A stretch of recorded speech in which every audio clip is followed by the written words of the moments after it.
Let me clarify one thing. If I ever end up being friends with someone as monumentally stupid as Ned Leeds, that person may end up in a hospital.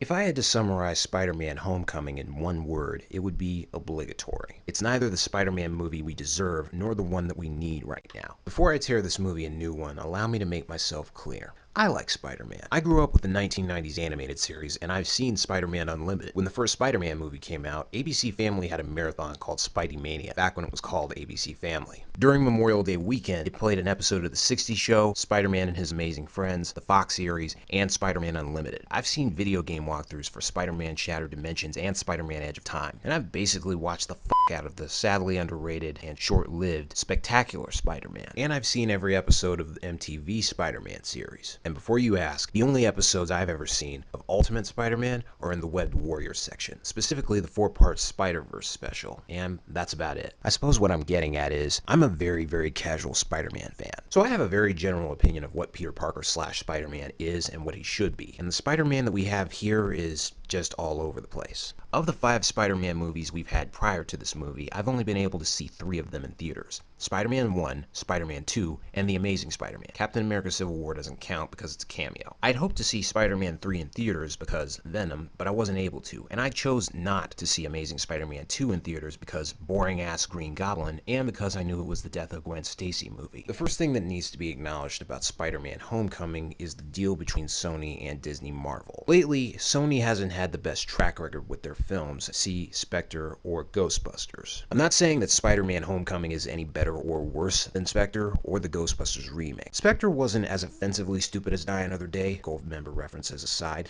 but convoluted isn't the same thing as clever. And regardless of who's to blame for it, Sony or Paul Feig, the Ghostbusters remake was just a really bad idea from start to finish. I haven't even seen that movie, and I'm smart enough to know how bullshit that movie is. But Spider-Man Homecoming has a completely different problem because Sony isn't the only one to blame for this movie. And just like the Ghostbusters remake, Homecoming feels unnecessarily mean-spirited. This is the first time I've ever been legitimately pissed off with a Spider-Man movie. I don't know what the fuck happened. Let's start with the story. The plot feels like it belongs in an Iron Man movie and makes about as much sense as Iron Man 2 or Iron Man 3, by which I mean none at all. Robert Downey Jr. as Tony Stark isn't in the movie as much as we were led to believe in the trailers, but he might as well have been. I'll get to Peter in a moment, but I'm just gonna come out and say it. I don't like the Peter and Tony mentor dynamic. I don't like the reason that it exists, and it's the reason why I have to watch Spider-Man Homecoming as a what-if story. A story I know couldn't really happen, but did. Homecoming takes place 2 months after Civil War. After the teaser, Tony Stark has 2 scenes in the movie, one where he's a moron and the other where Parker is. Adrian Toomes, played by Michael Keaton, has spent the last 8 years stealing old Chitauri tech from the Battle of New York after Tony Stark assumes command of the Department of Damage Control. Spider-Man catches wind of it. Vulture, because this Spider-Man is weak, sees him as a little more than a nuisance, flies him into the air, and drops him 1,000 feet below the ground into a lake. And because Tony Stark took the time to put a tracking device in the Spidey suit,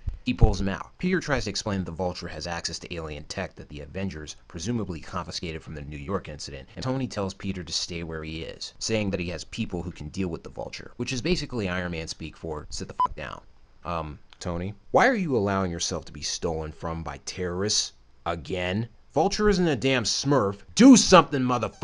When I say do something, I mean something besides contacting the FBI. Was I the only one who saw the first Iron Man movie? Wasn't the entire reason Tony Stark became Iron Man in the first place to keep his weapons out of the wrong hands? You'd think a couple of street thugs using alien technology from an invasion you tried to mitigate would warrant your attention. So how's about you get off your ass, get your Iron Man suit, find Vulture, go upside his head, and tell him to knock this bullshit off. You cannot be this stupid. And don't tell me it's because Tony Stark signed the Sokovia Accords, because I call bullshit on that being a factor in anything. But Tony Stark's been acting out of character ever since Scarlet Witch mind-fucked him in Avengers Age of Ultron and Mirroring Sharp guilt-tripped him for the Ultron fiasco in Captain America Civil War. So I can't expect him to remember that this entire situation started with him around with Loki's scepter. According to Bob Vids in his Everything Wrong with Captain America's Civil War video, the Sokovia Accords are sold on the notion of minimizing collateral damage by virtue of oversight and accountability, which would make sense on paper. But if I'm Spider-Man, or Captain America, or Falcon, or Hawkeye, and me or one of my friends is in a life or death situation where we can't defend ourselves, oversight and accountability isn't going to do either of us a whole lot of good if we're both dead.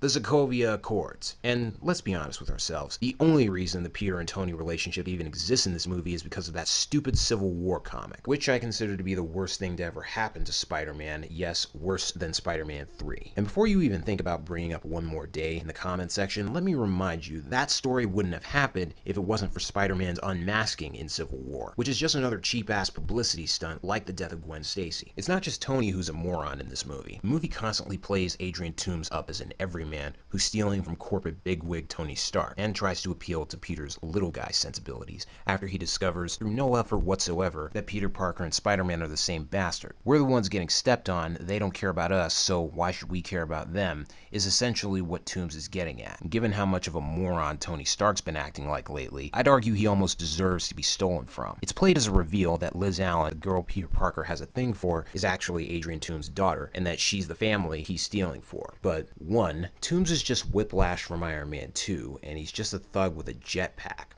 who happens to look like a Dementor. It doesn't help, of course, when the person connected to this conflict is as passive as Idris Elba in literally any movie that he's in. 2, Vulture tells us that he's doing this for his family instead of showing it, and is also unnecessarily homicidal, especially when people call him out on it. So I already don't care about him. 3, Sandman in Spider-Man 3 was guilty of the same shit for exactly the same reasons, and I didn't give two fucks about him. 4, this Peter Parker isn't really an everyman, so that whole little guy's argument doesn't really fly. And 5, Liz Allen is clearly advertised as the jailbait eye candy for a dumbass kid who's too cheap to make his own specialized suit. And is it just me, or is she also a bit of a hoe? The audience doesn't care about the love interest, and the villain is completely unsympathetic on any level beyond giving the so-called Spider-Man someone to fight. Revealing that they're related doesn't tell me anything about Vulture's motivation. And before you say, well, at least Toomes isn't trying to kill Tony Stark like a Whiplash or the not Mandarin, that may be true, but it doesn't change the fact that this is another asshole who's trying to get revenge on Tony Stark, thinking that it won't bite him in the ass. Vulture just gets lucky that this Spider-Man doesn't kill people, at least intentionally. And beyond getting fired from damage control, I don't know any more about why Vulture is stealing from Tony Stark than I did when he kills not Tom Hardy. So this unnecessary and completely out of nowhere surprise motherfucker moment the movie goes for loses any and all shock and awe it might have gained if it wasn't busy shoving the Peter and Tony relationship in my face and dicking me around with Breakfast Club references. And don't get me wrong, The Breakfast Club is a down-ass film, no question. But I don't go to watch a Spider-Man movie or anything with Spider-Man in the title to watch Peter Parker make a fool out of himself. I go to watch a Spider-Man movie to see Spider-Man help people, save lives, and triumph over the bad guy. And presumably because it's a story about Spider-Man, which this movie is anything but.